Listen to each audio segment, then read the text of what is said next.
Good evening. Hello, Julie. I want to welcome you this evening. It's a bit of a challenge to leave your children and come on a Tuesday evening because of your children. So thank you for that.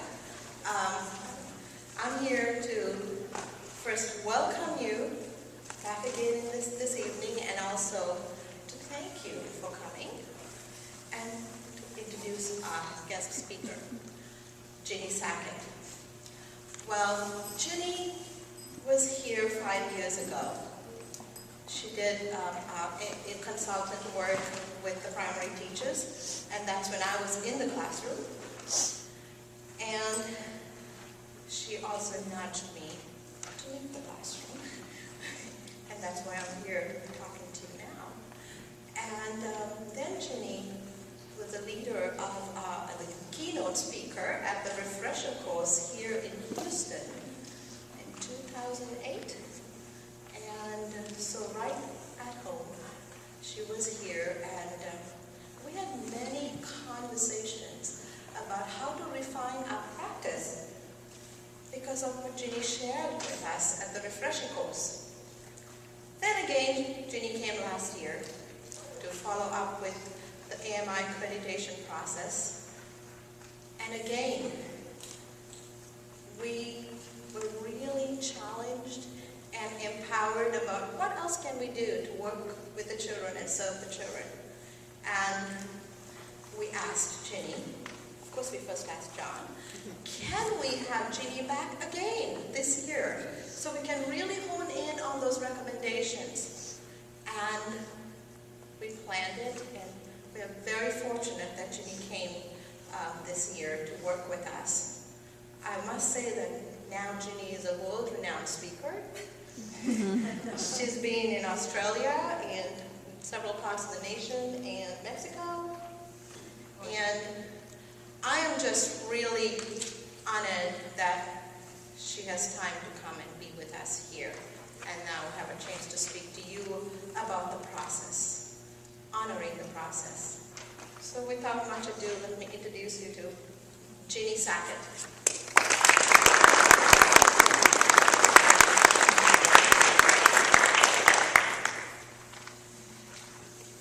Stand here because this is being taped.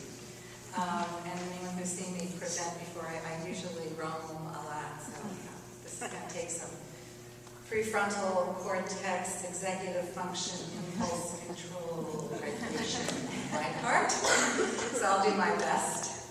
I'd like to congratulate the gentleman who sat in the front row. There really isn't any reason to not sit in the front row.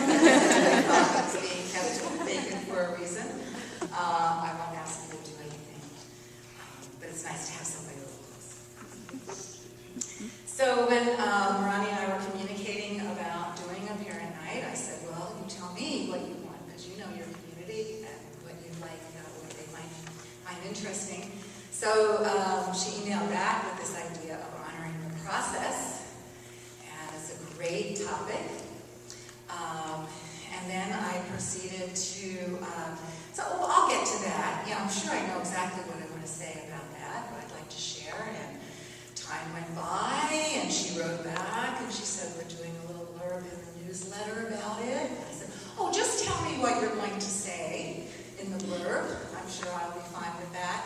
So it was interesting. It was a little bit of a dilemma until I realized I was trying to create a nice packaged message, aka product, about honoring the process.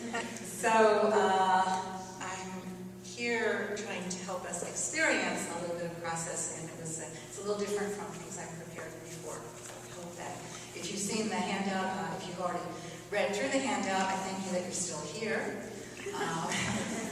But I do like to give a summary of what I plan to say, although I always reserve the right to, I might say something that's not on there, and there might be something on there that I don't say.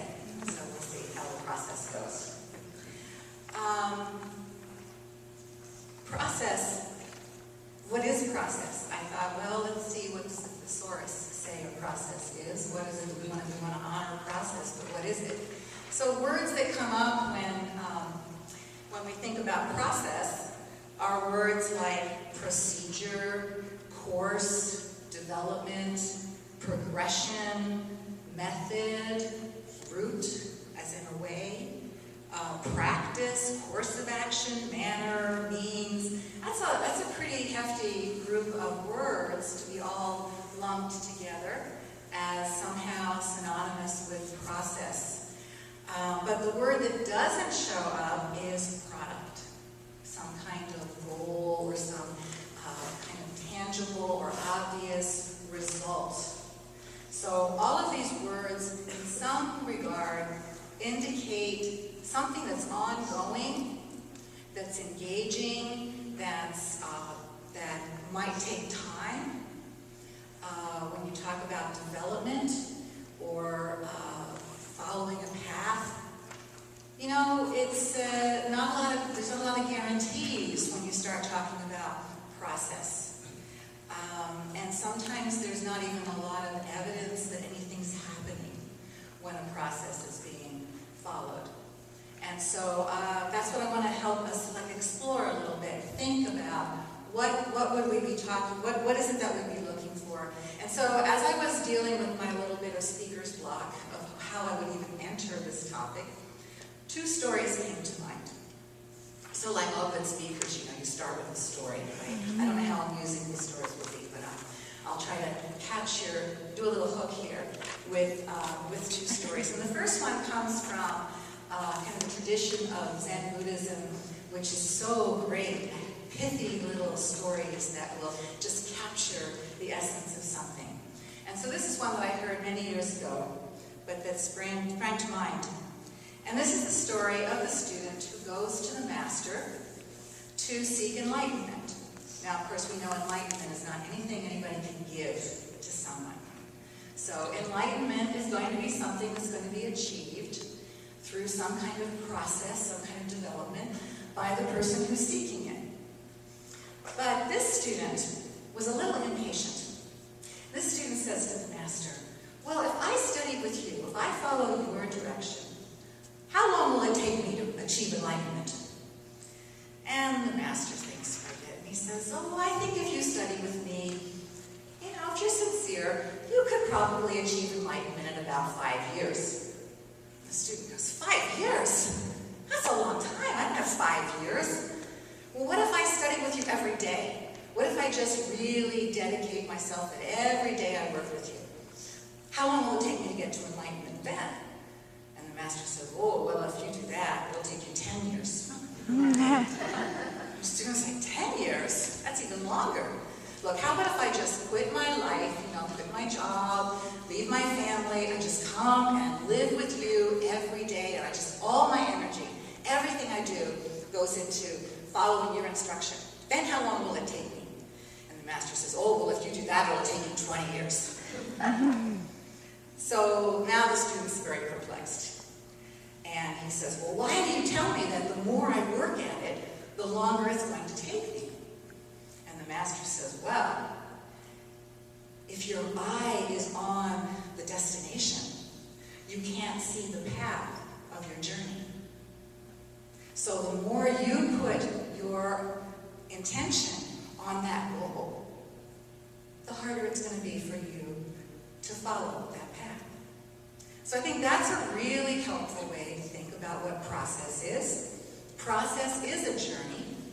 There is an outcome. But if you're so involved, so concentrating on that outcome, that visible sign that something's happened, it's actually going to get in your way. It's not going to get you there faster. It's going to take you longer because you can't see the path that your feet are treading on that journey.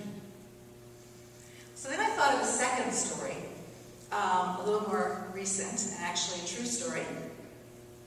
And this is a story from the unpronounceable University of Chicago psychologist Ginni Sackett. I wrote it out on my handout, having copied it out of my laptop. So I actually heard Ginni Sackett tell this story, and it's the story of the origin of his most famous work. If you know his name, you might know that he is associated with concept that's now called flow. He's written books. He had one book that's called Flow. And so he told us once I was at a conference, and he told the story of how he came to discover flow. So as a young scientist making his way in the scientific world, of course, you know, trying to find what's his work going to be that's going to attract everybody's attention, he decided he wanted to study creativity. It's a nice ambition for a psychologist, don't you think? What's going on when humans are creative? So he says, well, how would I study creativity? Oh, I should study a creative person. Who would that be? Oh, artists. Artists are creative, right? So he arranged with a painter that he would just go to the painter's studio and observe the painter at work, because then he would see the creative process, right? Makes sense. So day after day, Csikszentmihalyi went to this painter's studio and just sort of sat in the corner, the way we do when we visit our Montessori classrooms, right? Just sit in the corner, hope nobody notices you so you can see what's really going on. And he would watch day after day, and he watched this artist at work, and he felt, this is amazing. I mean, this man was so immersed in his work. And he would work for hours on his painting. He would skip meals. He would forget to sleep. He didn't take showers. He was totally involved in this process of creating a painting. And days and days went by, and finally the painting was done. And so here we have this product, right? This painting, the results of this artist's work for days and days and days, when he's been completely oblivious to the rest of the world while he's been painting this picture. So Csikszentmihalyi is like, okay, here's the creative product, right? This is what it was all about, right? Created this painting.